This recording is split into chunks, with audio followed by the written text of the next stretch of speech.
আজ গোটা বিশ্ব কাঁপছে এইচএমপিভি ভাইরাসের জন্য। আজ আমার কাছে সকাল থেকে সন্ধ্যা পর্যন্ত বহু পেশেন্ট এসেছে, ডাক্তারবাবু আবার কি লকডাউন ফিরে আসছে? আমি তাদেরকে একদম নিশ্চিত করে বলেছি যে কখনোই আর লকডাউন ফিরে আসবে না। আজ সকাল থেকে বহু পেশেন্ট এসে আমাকে বলেছে, ডাক্তারবাবু আবার কি সেই লকডাউনের ভয়াবহ রূপ ফিরে আসছে? কারণ এইচএমপিভি ভাইরাস নেই। কিন্তু না, আর কখনোই কোনো মুহূর্তে লকডাউনের কোনো সম্ভাবনা নেই। এইচএমপিভি ভাইরাস একটা কমন ভাইরাস, আপনারা সবাই জানেন, যেটা ঠান্ডা থেকে হয়, বাচ্চাদের মূলত হয়, বাচ্চাদের সর্দি কাশি আমরা হয়। তো এখন আতঙ্কিত কারণটা কি না, এখন বেশি বেশি করে টেস্ট হচ্ছে, বেশি বেশি করে আমরা টেস্ট করছি বলেই ভাইরাসটি ধরা পড়ছে। কিন্তু আমরা টেস্ট না করলেও এর আগেও ছিল, তাই তখন আমরা ধরা পড়েনি। কমন কোল্ড ইনফেকশান, খুব সহজে ঠান্ডা লেগে যাচ্ছে, একটু সর্দি হচ্ছে বাচ্চাদের, একটু হাঁচি হচ্ছে, এটা একদম ঠান্ডা লাগা থেকে হয়, এটুকুটি মাথার মধ্যে নিয়ে নিন। এ ভাইরাস অতটাই ভয়াবহ নয় কোভিড-19 মতো, যে এটা সেই করোনা ভাইরাস আবার ফিরে এসেছে, ইজিলি স্প্রেড করে যাবে, আবার সেই লকডাউন ফিরে আসবে, তা কখনোই কোনো মুহূর্তে হবে না। এটা বাচ্চাদের হয় মূলত, এটা নিয়ে এত প্যানিক হবেন না।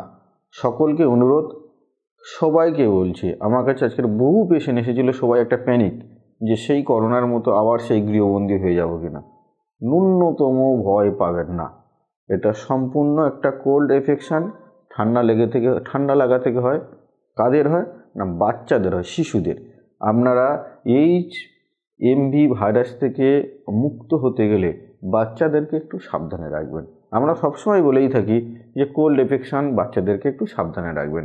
বাচ্চাদের পায়ে অবশ্যই মোজা পরাবেন, তাদেরকে একটু জল ঘাঁটতে না বলবেন বা জল ঘাঁটা থেকে বিরত রাখবেন। বাচ্চারা তো বুঝবে না, সবসময় জল ঘাঁটতে চাইবে, বাচ্চাদেরকে জল ঘাঁটা থেকে বিরত রাখবেন।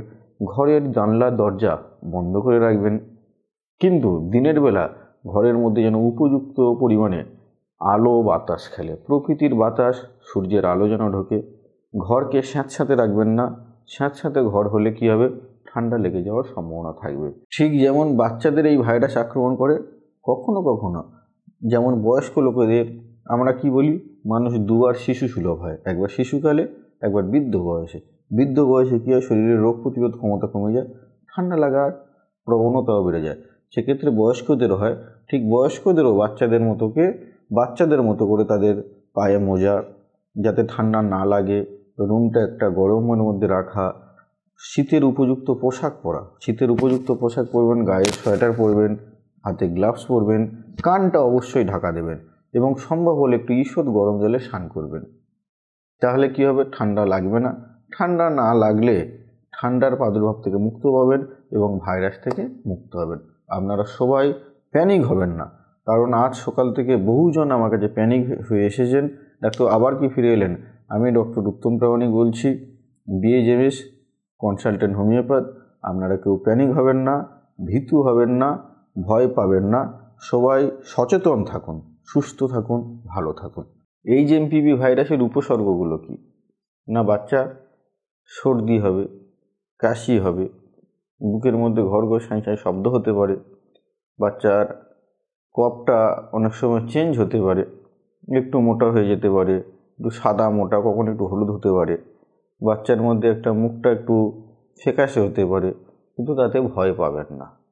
HMPV virus common cold infection থেকে হয়, বয়স্কদের ক্ষেত্রেও তাই।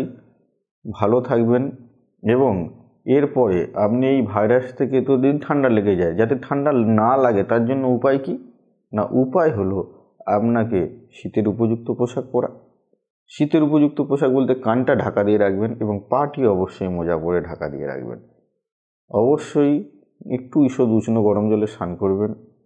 রুমটা যেন স্যাঁতস্যাঁতে না হয়, স্যাঁতস্যাঁতে রুমের মধ্যে থাকবেন না, স্যাঁতস্যাঁতে রুমকে অ্যাভয়েড করবেন, কারণ আর রুমের মধ্যে বেশি আবর্জনা রাখবেন না, সেক্ষেত্রে কী হলো, ভাইরাসের সংক্রমণের হার বেড়ে যায়। রুমটাকে পরিষ্কার রাখুন, পরিষ্কার পরিচ্ছন্ন থাকুন, গরম জলে স্নান করুন, খাওয়া দাওয়াটা সুন্দর করুন এবং নিজে সুস্থ থাকুন। সমাজের মধ্যে প্যানিক ছড়াবেন না, ভালো থাকুন। আমাদের ভিডিওটি যদি ভালো লাগে সাবস্ক্রাইব করবেন, লাইক করবেন এবং বেশি বেশি করে মানুষের কাছে ছড়িয়ে দিন। নমস্কার।